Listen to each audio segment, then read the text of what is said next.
9h12, merci de nous recevoir chez vous avec deux sourires, deux sources d'infos extraordinaires et d'images, bien sûr, qui vont vous plaire. C'est moi qui vous le dis. On est ensemble encore pendant un bon quart d'heure avec Mélanie qui rentre du Bénin et Karine qui sort de sa cuisine avec des recettes. Alors, comme hier, il est question de tartine aujourd'hui.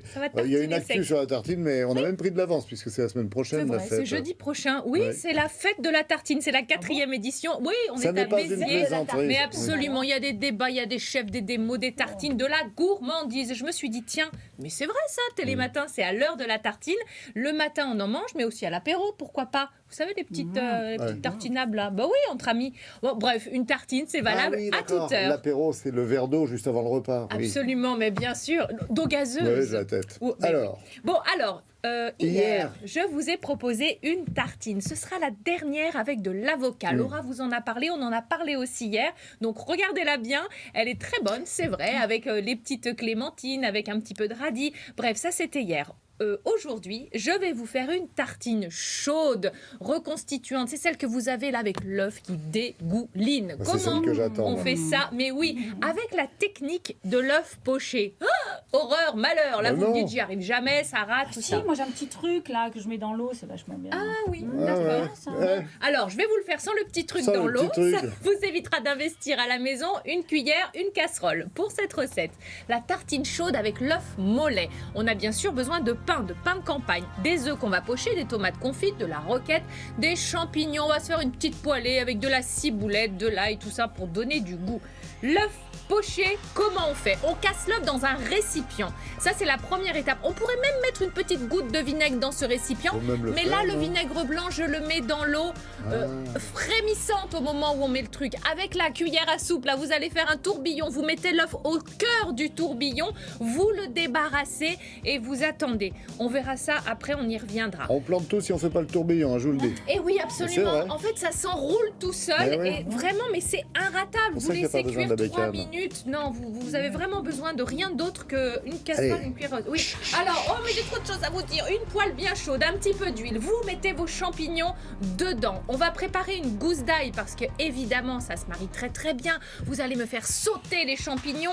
Une fois qu'ils ont rendu la première eau de végétation, je vous rappelle que la poêle doit être bien chaude. Et bien là, à ce moment-là, on va mettre l'ail.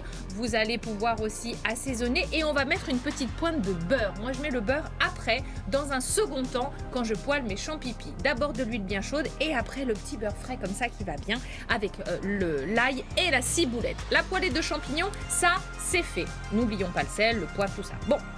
On goûte, on rectifie éventuellement l'assaisonnement si besoin. Ça commence à sentir bon, non? Est-il point?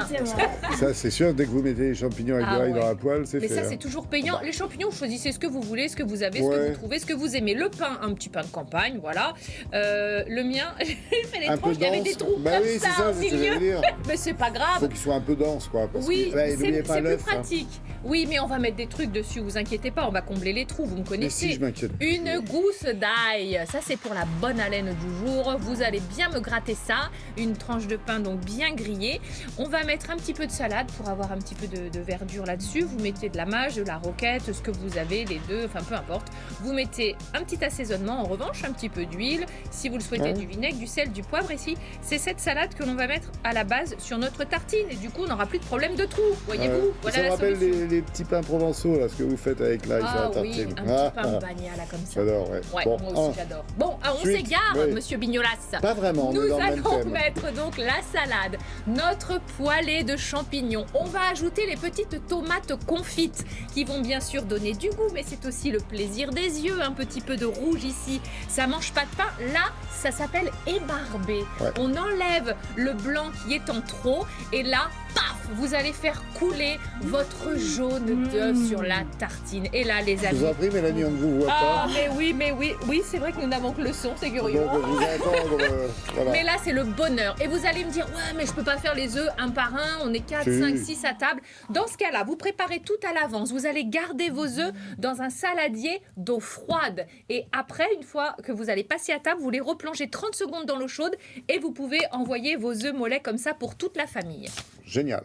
Demain, tartine briochée. Oh là là, demain, brioche chaude, crème de marron, petite poire, copeaux de chocolat, le bonheur. Toutes les recettes sont sur le Facebook de l'émission et sur mon Instagram pour échanger les photos. Voilà, les bien sûr, le Facebook de l'émission et le France.tv, etc. Oui. FR. N'hésitez pas à y aller parce que j'ai compté au moins 3 contrepétries dans la recette de Karine. Allez